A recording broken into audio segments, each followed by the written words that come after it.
We're back, mother Hey, factor. dude, I can't believe this. I'm saying this. I never thought in the history of our podcast I could say this, but our highest rated episode of all time is about bowel movements. I don't know what the hell is wrong with the mother factors out there. Apparently, they're scatophiles. They just love poop and Okay, peep stories. whoa. Can you believe Dude, it? yes, people love a shit story. Me too. I'm one of them. That old lady log was so good, Eddie. Like, Oh, okay. I'm gonna do this. I'm gonna ask my mom about it. I'm gonna try to ask my mom about it. See what if do you she mean you're gonna remembers. try? Why didn't you do it already? This is Uh, what we came back this week I for. know, I know. I gotta call her and see what's up. Hey, everybody! Welcome for Fact's Sake, the podcast where we take a random topic and Google the facts so you So you don't don't have have to. to. Thanks so much for all the mother factors, everyone listening. This is episode numero 50. Oh my god. 50. It's almost been a year. We've been doing this podcast for almost a year. 2 more episodes. It's been a full year. So that's Bruh, incredible. It's great. this is insane how, like, this was a quarantine idea, you guys. You like had a whole tour canceled and you're like, all right, I'll fucking hang out with this guy over Zoom. Whatever. I got nothing going on. But we It was fun though. it's fun. I've learned a lot. It's been great. Our friendship has blossomed. It's been great. You guys, Eddie has been such an angel on my shoulder, I will say. And I'm quite the devil. Dude, I went out last night what is wider than saying blossomed in a sentence? Nothing. Like, our relationship with me and Weezy has really blossomed. No, it is the whitest thing you can say. I want you guys to know.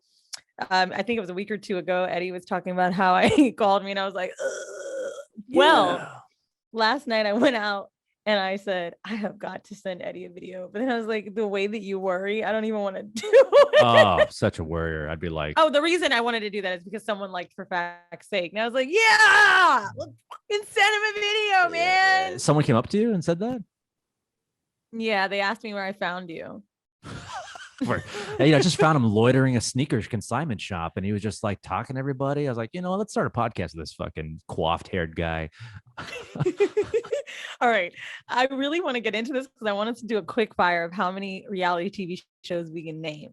Do it. But I want to tell you guys what a reality TV show is. It is a genre of television programming where it is unscripted real life situations, supposed to be, often starring unknown individuals rather than actual professional people, right? Right. Professional actors, excuse me. But it emerged in the early 90s with The Real World. And then in the early 2000s, with the success of Survivor, American Idol, and Big Brother, that became global franchises. And then it became a big deal. But reality TV tend to be shows that include confessionals or short interview segments where people can like reflect on what you're watching. And also competition-based reality has a panel of judges or you win by viewership or some shit like that.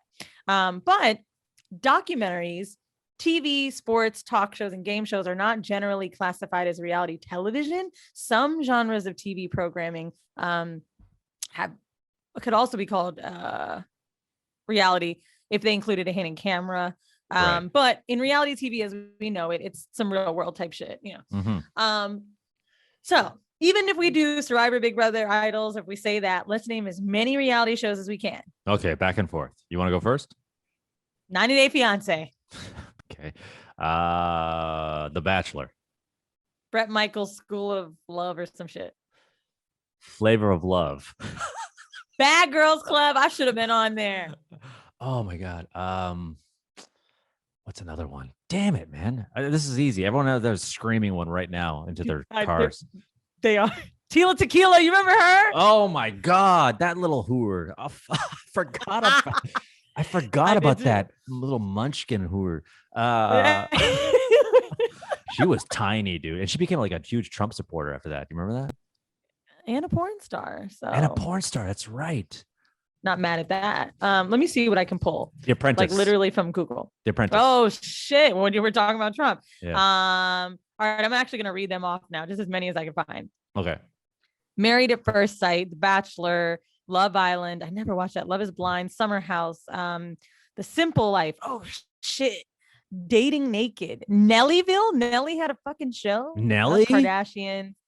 Bro, we gotta watch it. We're gonna The come Fixer down, Upper. baby. Nelly Let's or see. Nelly Furtado? Nelly.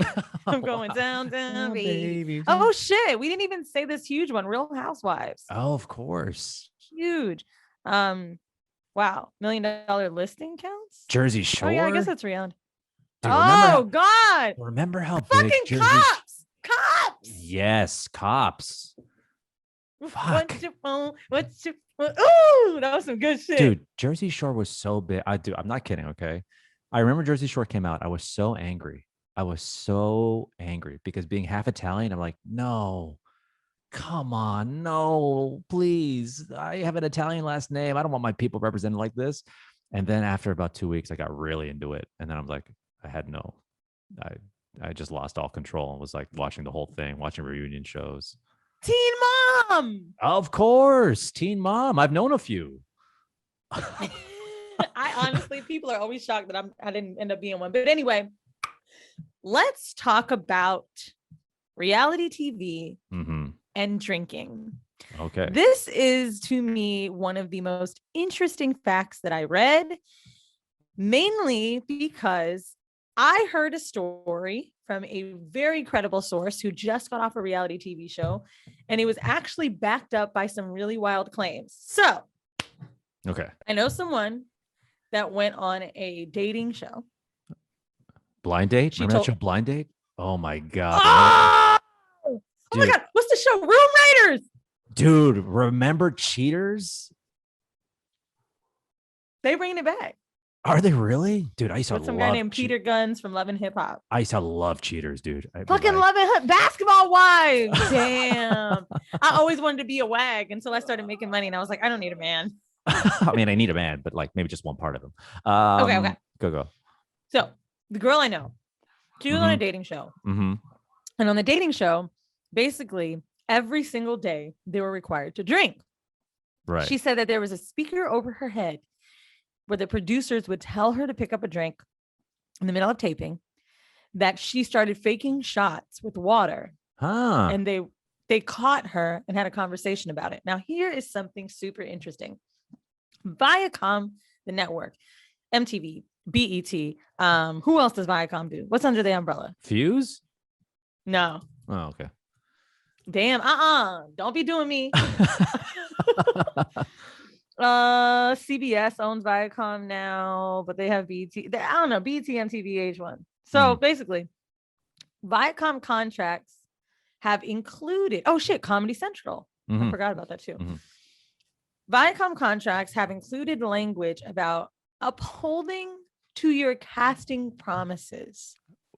Wow. Now, in people's casting videos, they aren't necessarily required to say they will drink on camera and they will be drinking every day or whatever, but they say something along those lines. And if they don't adhere to those things, then basically you can be prosecuted for not doing your job. Oh, because you don't live up to your contract. So in the contract, they're like, you have to maintain a certain level of, maintain your character that we want on this show, which is basically, hey, you told us you're going to be a drinker and you're not drinking. So where's the drinking? That is the craziest shit. Like, just thinking to myself, like, how the fuck did they force people to drink? But it's because in reality, right. And they're contracted to it. They want you, like on The Bachelor, dude, and all these shows, they want you drunk and having a breakdown. They would love a breakdown. They would love for you to fucking weep, cry, slap. They want it. Because that's the shit I want to see, dude. And my friend told me that she got because, they completely isolate you. She's like, bro, I had a moment where I just started panicking. I felt very alone. I was thinking about my family. I knew I couldn't call my mom. She's like, I lost it. I started walking for miles and they wouldn't help me. I was trying to have someone help me, like whatever.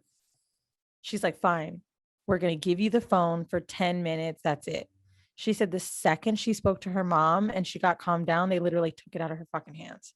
Like, wow. They seriously. And every time she told them she felt like she was going to have a breakdown, dude, they literally were like, yes. these producers, all you producers out there that deal with reality TV, you really are manipulating and trying to ruin some lives. And I thank you for it. Because it's fun to watch. I was But gonna say, Eddie, whoa. and I love to watch. They be signing up for the shit. Dude, so yeah, that's true. That nothing's like, they all know the secret's out. Everyone knows this. But like shows like where you're kept in a room, like the Big Brother or or Bachelor, or whatever, it's all about edging them on. So they'll do shit like this. Like they'll get you drunk. Yes. They'll get you drunk, right? And then what they'll Right. do is they'll you have no phones, no contact with anybody. So everything ticks you Right. off. Everything angers you. It's true. You have no other outlets, and every idiot around you making decisions, and you live with these morons and have no choice but to deal with their idiosyncrasies and the way they live their life. So like you're on The Bachelor, you're chilling out. All you had to do was just talk. No phone. You don't work out. You've been drinking and eating. You feel like garbage. Some woman passes by, bumps you. Of course you're annoyed. You just start shit. You're like, I heard she sucks dicks under a bridge in Chicago. And they're like, what? Like, fucking. Honestly, That's what I heard. It's really fucked up how, I mean, it's not, it is and it isn't, right? Like the Bad Girls Club, what I liked about the Bad Girls Club so much in the beginting. What is that exactly? It was on Oxygen, and it was Whoa, a famous meme. What the fuck's Oxygen? Is that a Don't network? they do Bridezilla and shit? Dude, I don't know. There's so many networks. Anyway, it was so popular at the time. Like one of the most famous things like on there or famous memes is this black girl banging pots together. I ain't getting no sleep because of y'all. Y'all ain't getting no sleep because of me. You don't remember that? No, bro. And they used to fight all the time. Natalie Nunn, talking about how she was like the queen of the bed. Dude, there were so many popular like phenoms that came out of Bad Girls Club. And it was really about like delinquent bitches. And it was so good. Wow. But then it started to get very phony. And I know a girl that went on there. One of my first girl kiss ever fucking went on the show. She was known as the black girl who fucked Justin Bieber and like ruined his relationship with Selena Gomez. Really? You remember her? I kind of do, yeah.